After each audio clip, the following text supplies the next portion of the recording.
We get stories from people all the time of how our device has changed their ability to get out and be social and have more of a fulfilling life, being able to be more independent.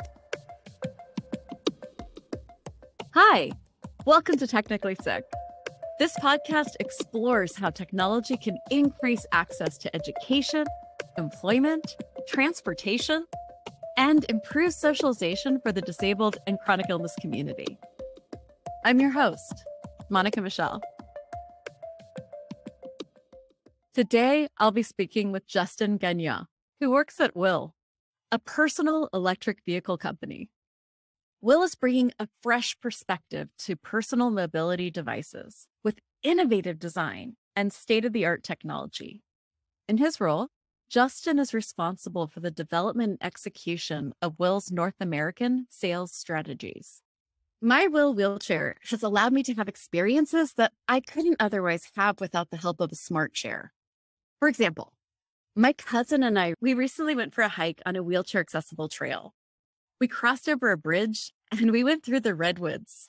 Due to the wheels on my chair, I was able to roll over sticks and bumps with very little discomfort. The best part was that because my chair has palm navigation, that means it doesn't need to be controlled with the joystick. I was able to steer without even having to look down. I could engage in conversation with my cousin without any distraction. WHILL has this amazing wheelchair, and it was a life-changing experience for me to be in the chair. And it comes from so many different aspects. And it's one of these companies that really seems to listen to what the disability community wants. And that is so important to me because it's not just functional, but it was stylish. And that often gets forgotten, where a lot of the power wheelchairs that were my price point kind of looked like an office chair on a lawnmower. And it just felt depressing. So when I moved over to an electric chair, this was such a revelation. It not only was cool, it's so Professor X, but it was also something that came apart into 4 separate pieces. And each piece was about anywhere from 8 to 10 pounds. So once I wasn't able to do that, my children were. So my 10-year-old at the time could put the chair together. It's that easy to put together. And the biggest thing that just rocked my universe is the Bluetooth capability. If I can't get out of my bed, I can use my app to call my wheelchair to the side of my bed. That's amazing. It changed everything from what I could do and how easy it would be to do. I was even able to start walking my dog again. Justin shared with me that his passion for his work is ignited by the stories he has heard from current and prospective wheelchair users. Like the company itself, Justin has demonstrated a genuine care and commitment to the chronic illness and disability communities. Smart wheelchairs are still a relatively new invention. There isn't even a specific definition for what makes a wheelchair smart. They serve to increase one's sense of independence and autonomy over one's mobility, and that has really been the case for me. Please note that while Justin works at WHILL, and I happen to be a very passionate WHILL wheelchair user, our conversation is geared towards the general use of tech development of smart mobility devices, and we have no paid affiliations. Welcome to Justin Gagnon. I have to tell you, I am like your unofficial spokesperson for WHILL. It's my wheelchair and I'm obsessed. I am in love with my wheelchair. Great to hear. I'm glad to be able to tell you. It's so rare you get to have something that helps you with your disability that is a joy to use and fun. It makes you feel cool. It has that Professor X vibe, which I very much appreciate. Yeah. Can you tell me, when in your career with WHILL, did you realize that this was going to be a huge benefit for the disability and chronic illness community? Yeah, you know what? I'd have to say it was right when I started. I actually ended up going to an abilities expo and spending some time at the WHILL booth before I even started my role with WHILL.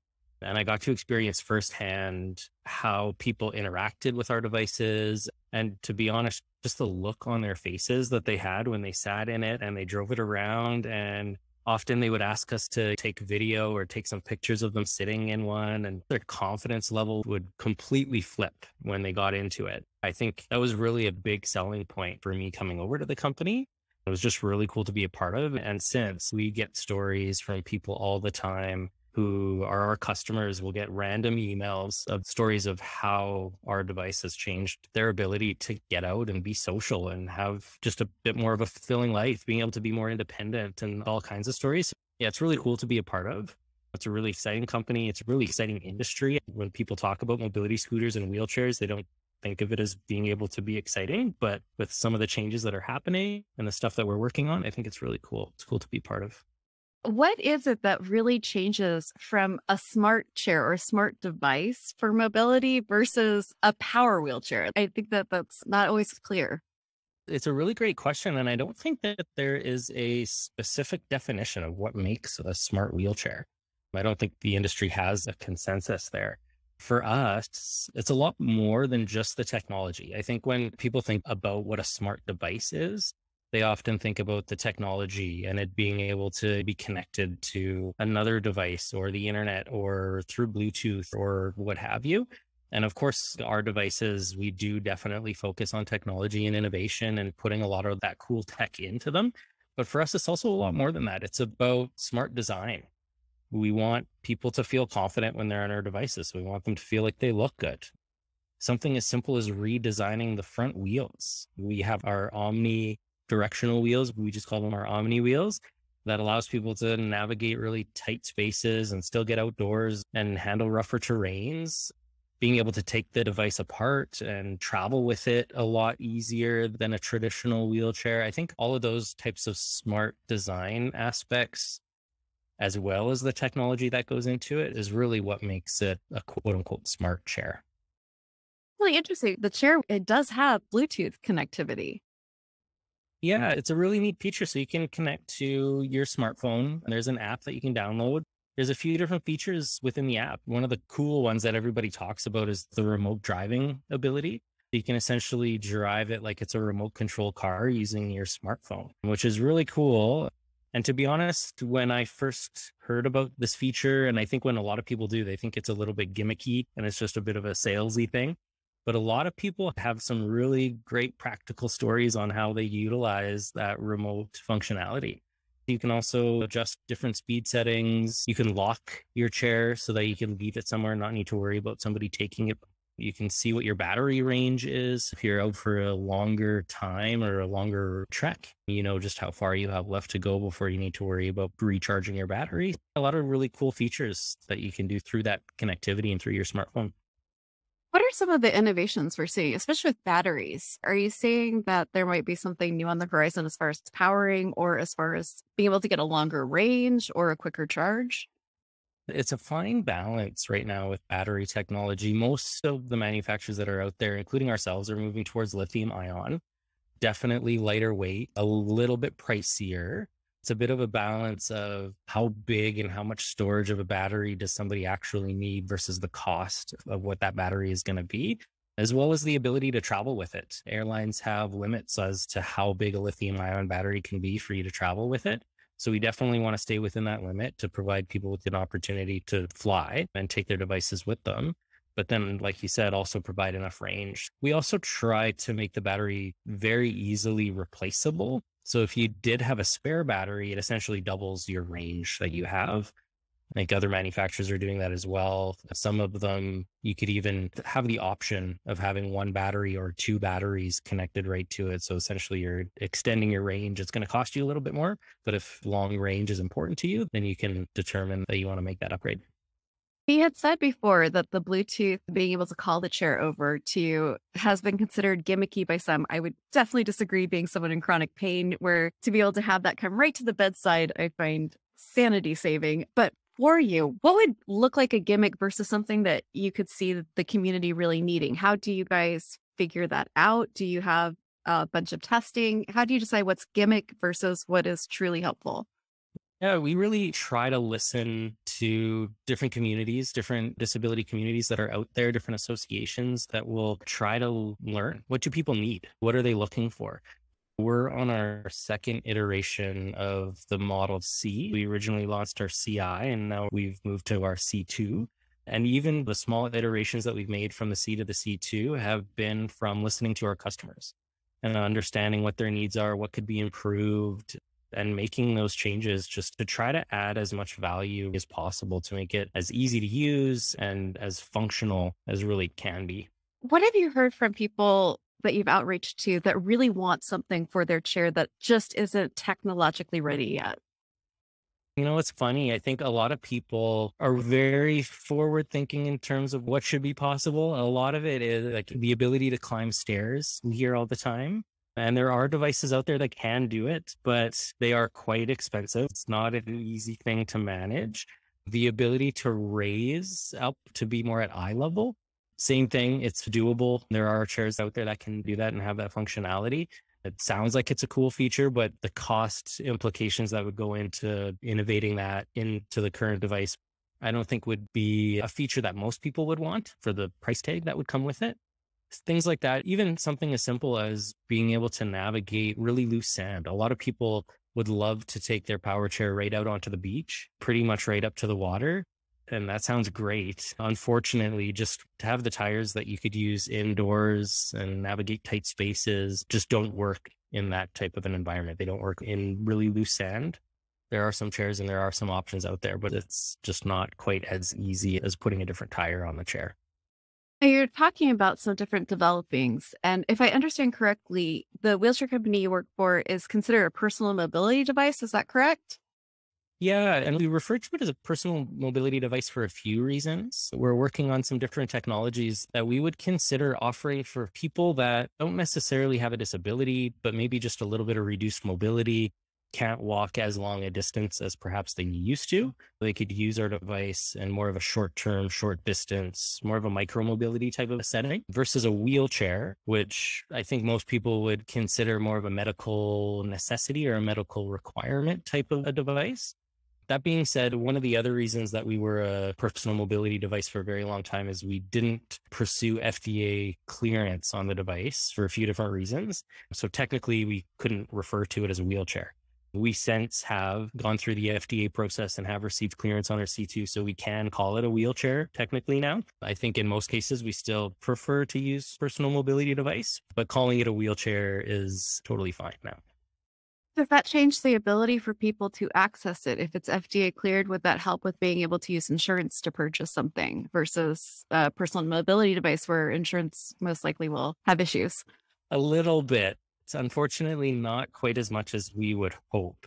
I think still with our device, because of all of the features that it has and at the price point that it is, most insurance companies would prefer their customers move to a less expensive, less feature-rich product, I would say. Providing a product for that patient, for that customer that meets their daily necessities, but doesn't necessarily provide any more than that is what we hear. And so because of all the additional features that our chair provides, often the insurers will stay away from it, which makes it a little bit challenging. However, there are some private insurers out there that definitely provide some coverage for them. We're working with Veterans Affairs to have them provide it for some vets, which we've had some success doing in different VA clinics across the country as well. But I think we're getting there in some instances. I think unfortunately for the masses, when we're talking about Medicare and Medicaid, it's a very difficult process to go through. Are you finding that in general, in the industry of innovating mobility aids, is there an issue with getting that funding? There are some grant opportunities out there that we've pursued and some we've had some success with. Most of them are not that big. The vast majority of our funding has all been privately raised. We really rely on the sales of our products to drive our business forward. Any profits that we're making on the devices that we sell today to just put right back into continuing to create new innovative products and continue to make adaptations to our current products to make them a little bit more feature rich and valuable for the folks that are going to be using them. We've talked about personal use, but I would also like to talk about business use. In transportation hubs, the idea of using these in something like a campus in a college or a campus business, definitely transportation. Can you speak to that for this new innovation of personal mobility?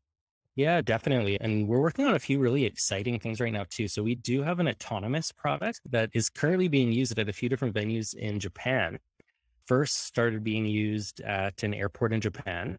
Essentially, it will drive a passenger completely autonomously and avoid any obstacles. If somebody jumps in front, it has auto stop, so it makes sure it's not going to run into anybody or anything. And it will navigate passengers throughout an airport without the need for somebody to be manually pushing that person on a traditional wheelchair. We've sort of launched that in Japan. We've since tested that technology at airports really across the world and at quite a few different airports in the United States as well. So it's definitely coming. I think it's a really cool technology. Have had conversations with other bigger venues like museums and malls, various campuses, different hospital settings to move patients around. Yeah, it's a really cool technology. Definitely going to be seeing more of it as you visit these bigger venues. In the meantime, however, we are also working on providing more micromobility options for people with reduced mobility. Today, if you visit really any major city, there are two-wheel scooter options that you can just essentially pick up and go, or e-bikes that are available to rent and drop off at various locations across the city or across a campus or bigger venues. We're working with a couple of partners as well as our own technology to create that type of an option for people with reduced mobility. So essentially they can take a power wheelchair for just a really short, quick trip from point A to point B and leave it there and have that sort of all taken care of for them. How would that work in a very similar way? How we're used to paying for these scooters, where you would just pay for the single use, or? There's different options that we're looking at, but the pay for use model is definitely something that we're moving forward with. I think it's going to be an option at some venues. Today, there are venues that do offer mobility options. At some venues, they offer it as a courtesy for people. In some venues, it's a pay per use. You can rent it for a couple of hours or a half a day or for a full day.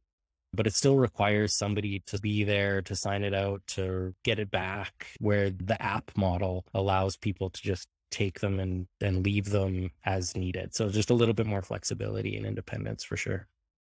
Aside from just the idea of safe mobility, what are some of the other benefits if I was going to be someone who's in charge of transportation in an airport? What would be the benefit of having this? It creates a lot of different options for people. I think one of the big ones that we hear a lot of for passengers with reduced mobility that are taking advantage of the current traditional wheelchair push that is currently provided by most or all of the airlines is that passenger feels like they don't really have a lot of options for stopping by the Starbucks on the way to their gate, or going and checking out the bookstore, or stopping at a restaurant, or even something as simple as going to the restroom. Typically what happens is they ask for that service when they're checking in at the airline counter. And then they get pushed through security and onto their gate. And then they end up just sitting at their gate and waiting for their flight. And then when the flight's ready to board, somebody from the airline comes in and helps them on board. Having an option where somebody could take a chair on their own, whether autonomous or even a self-drive unit, provides them with a lot of independence to explore the airport while they wait for their flight, just provides a completely different experience than what they would be used to. The other thing that we're hearing too right now, especially as we're coming out of COVID and people are starting to get back traveling again, there's definitely a labor shortage. So there's a lot of airlines and airports that are now struggling to provide enough staffing resources for that push. We hear stories about people missing flights and just getting stuck at the airport because they weren't able to get somebody to push them to the gate soon enough, even if they show up with plenty of time. But just providing different options. If somebody still wants that traditional push service, it's going to be there for them.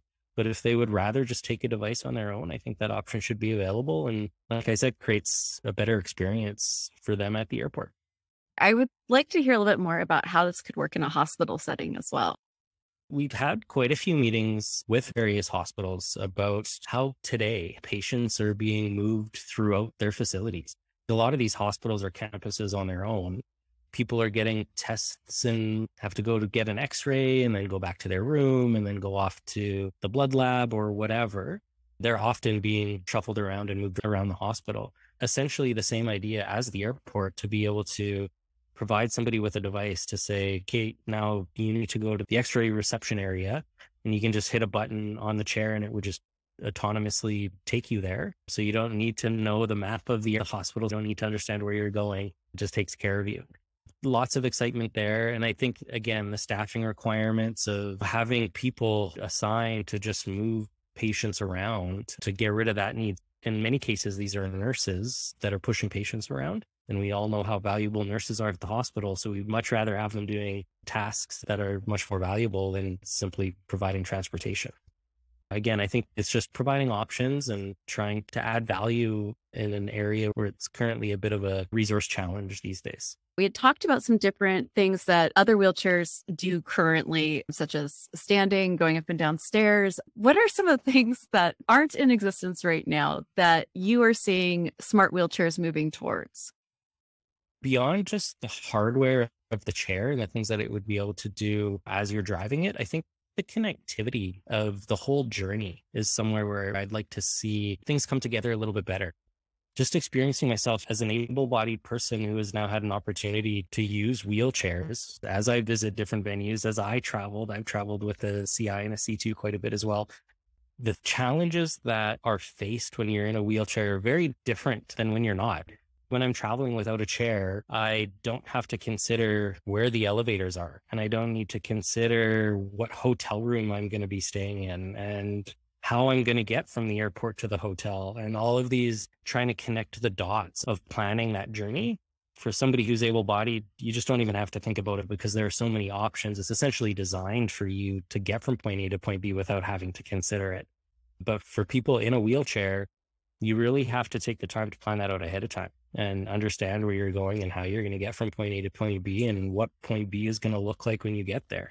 I think if there was more connectivity and being able to even provide that information right on the chair itself, or whether it's on your smartphone that's connected to your chair, to provide some guidance so you don't have to pre-plan so much, so you can travel like the general public. I think that would be really cool. What are some of the roadblocks you're seeing for people to accept this? Be it someone who is dealing with, I might need a wheelchair in the personal sphere, versus more corporations or people who are decision makers embracing this as part of their business model? On the personal side of things, I think what we're finding is there's definitely a little bit of a different mindset when it comes to a wheelchair, even versus a traditional mobility scooter. I think there's a lot of folks out there that have reduced mobility, but don't necessarily consider themselves as being disabled.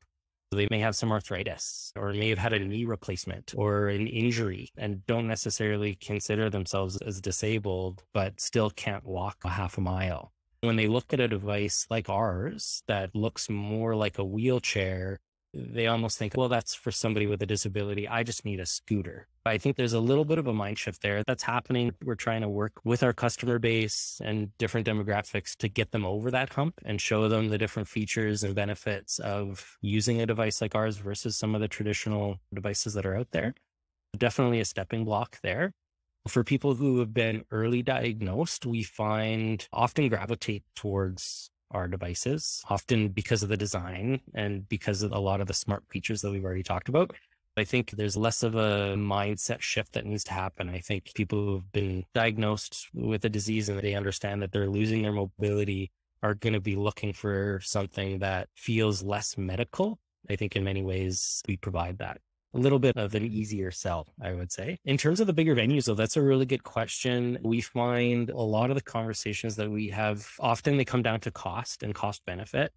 If we can make a really good case as to even some of the things that you said, somebody's going to spend 50% more time at the mall because they're comfortable versus leaving 50% earlier than they would have, very likely they're going to be spending a lot more money at your location.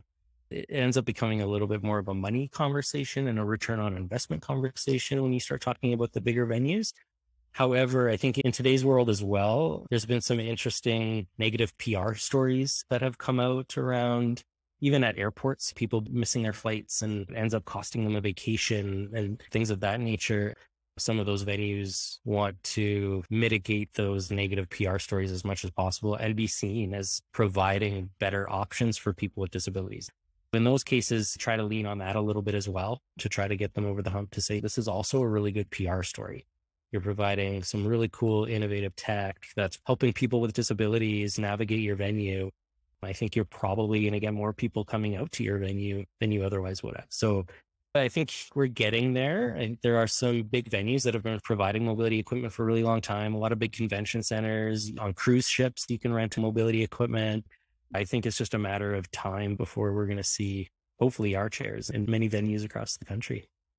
That'd be really exciting. The chairs that I get offered are not smart chairs. I usually get offered push chairs, which means zero autonomy. So a push chair, for our audience that's not familiar, is that the wheels aren't even up near your hands. Someone has to be behind you to push that. And that's usually what I get offered if I'm somewhere. I was wondering, is reduced liability something that could work in these situations? Because you have less of a fall risk for people if they are using the smart chair in a large environment. They can't get toppled, they can't get pushed. Is that something that works well in that conversation? We've had that conversation for sure. And I think definitely the autonomous units, like when we talk about the ability for them to have the auto stop. So they essentially work like an autonomous car. They have LiDAR sensors on them, stereo cameras, and so they can't hit anything. The venues have no problem with those. Obviously, the cost is quite a bit higher than our typical Model C2 that people would be buying at a mobility dealer. But that one on a liability standpoint is a really great conversation. However, we've had a lot of conversations recently too with venues to provide self-driving power mobility products in their venues. And there is a liability worry, I would say, of what if somebody crashes, or what if somebody hits somebody? What if somebody goes up or down an escalator and then has a crash? Those types of things worry people as well. We've done some tests. We did a trial not too long ago at the Tampa Bay airport at TPA.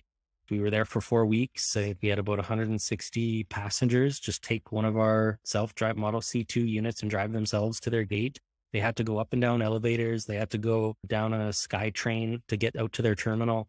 And we had 0 incidents and tons of really great feedback.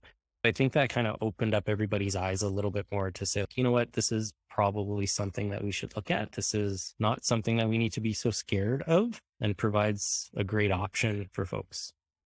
I have one more question about getting over that hump of getting people to accept this. And that would be from a medical standpoint. I received a lot of pushback when I told my doctors I wanted to start using a wheelchair. The argument was that they wanted me to stay strong and not weaken. And when disabled people aren't seen because we don't have access, these new smart chairs allow for access, which allows visibility and hopefully more empathy and better things to happen and more access. I will just say for everyone, I'm not a doctor. I cannot speak to anything except my own personal experience, and being able to move pain-free allowed me the ability to do my physical therapy. So that's just my personal experience with this. How do we work with doctors and pain practitioners on this issue? There's a lot of pushback I've received, and I know a lot of my friends have. We try to educate those practitioners, less so with doctors. We work more so with occupational therapists, physical therapists, to educate them on the benefits of providing people with an option to have power mobility. I think we can all agree staying active and continuing to move your body is something that everybody should be doing and is a healthy choice to be making. But if you're going on a really long journey, or if you're traveling and want to spend a day roaming around the streets of your favorite city in Italy, where it's hilly and there's cobblestones, to use a manual chair to navigate that is just next to impossible. Power mobility just really opens up people's worlds in terms of how much they are able to experience. I'm not necessarily saying that it should be a device that somebody would need 24/7 as their everyday use chair, but to have that option for times when you know that it's going to be a tougher, longer day, or have some steeper hills to climb, or whatever it is that you're up to, that you just need that extra little bit of assistance that day, I don't think is a bad thing either. That's a beautiful way to say that. We call it spoons, from the Spoonie theory of like you get a certain amount of spoons in the day for your energy. And when you're chronically ill, even brushing your teeth takes a few of those spoons away. So that explanation is a beautiful way of saying you can save those spoons by being able to use this for something else that you might need to do later in the day. I would keep you all day and talk mobility, but I have one last question for you, which is, in a world where anything can exist and we don't even have to push us on wheelchairs, but anything, you can go full Star Trek on me. What in the technological, like not even necessarily on the horizon, would you love to see? That's a really good question. I kind of talked about the connectivity part of it. I think that's a really big one. But yeah, if we're really thinking outside of the box, I'd say something that could hover. Like if you could hover, Ooh. you could navigate stairs and bigger steps and curbs, the sand, and all kinds of different terrains that you otherwise wouldn't be able to. Yeah, I think that would be pretty cool. I'm all for a hover chair. That full Professor X-ness is definitely the thing I would love to see. Thank you so much. You've really given an incredible way of seeing what I believe really strongly, which is exposure equals empathy. Well, I appreciate having the opportunity to talk to you today, and hopefully it's the first of many conversations that we'll be having, and really appreciate being able to have the conversation with your audience as well. Thank you for listening to my conversation with Justin Gagnon from WHILL. As a smart wheelchair user myself, I really believe this is the future of mobility devices. If you've been considering a mobility device, please remember they don't have to be an all or nothing option. Right before I got diagnosed with Ehlers-Danlos, I was really resistant to using a mobility device, even when the pain was really extreme with every single step I was taking. Around that time, my husband and I were traveling in Italy, and we were really looking forward to seeing the Etruscan ruins. I walked all the way up a mountain using a cane, but by the time we got to the ruins themselves, I was in so much pain, I just couldn't take another step. And this really wonderful guide from the Etruscan ruins came running up, and he could see how much pain I was in, and he brought over an electric wheelchair for me to use. Before that day, I fought against using a wheelchair. I didn't think I needed it because I was still technically able to walk. On this day, I decided it was worth a try. It was the only time I was going to be there to see these ruins. And the wheelchair they gave me had 2 speed options, turtle and rabbit. It wasn't even a choice. I clicked on rabbit and I zoomed through the ruins. And the thing I remembered was the sensation of freedom. I was moving without pain. I could do everything my husband did. Actually, I did it faster than him because he was running to keep up with me. But it was that point that I realized that a mobility device was not giving in. Not for me. It was not giving ground.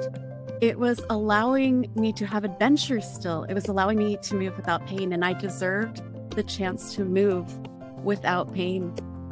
After this experience, it wasn't even a question. I had to get an electric chair of my own. My WHILL wheelchair is truly one of the most impactful pieces of technology I've ever used. If you've been considering a smart wheelchair and you have the ability to test one out, I very much recommend it. You absolutely have the right to move without pain. The takeaway learnings from this episode are: number 1, smart mobility devices differ from traditional power wheelchairs for a variety of reasons. While both are run through electricity, smart wheelchairs are fit with a lot of other functionalities, like Bluetooth capability, easy disassembling, and an increased attention to design for ease of use. Every smart wheelchair is different, with so many different features. Number 2, while it's been standard for even supermarkets to have scooters or wheelchairs, some venues are beginning to embrace the use of smart wheelchairs in hopes of creating more autonomy and independence for people who need additional mobility support. Number 3, using a mobility aid does not have to be a 24/7 way of getting around. Some people only use their mobility devices on days they feel they really need it, or in a situation they would otherwise have to be on their feet too long.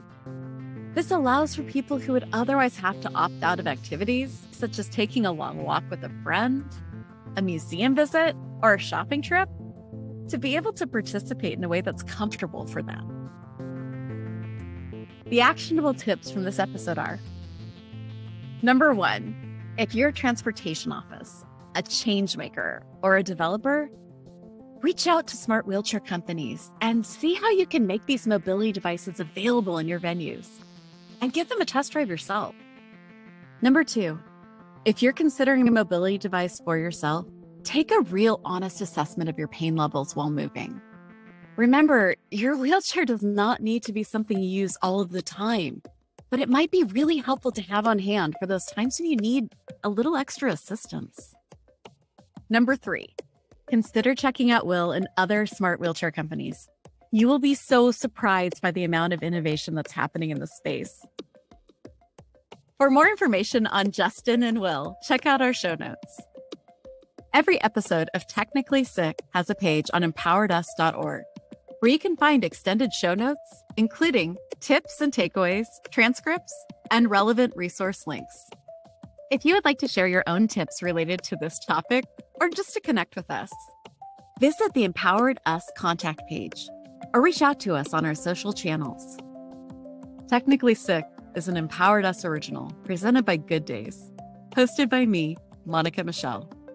If you like this episode, be sure to rate and subscribe to our show wherever you get your podcasts.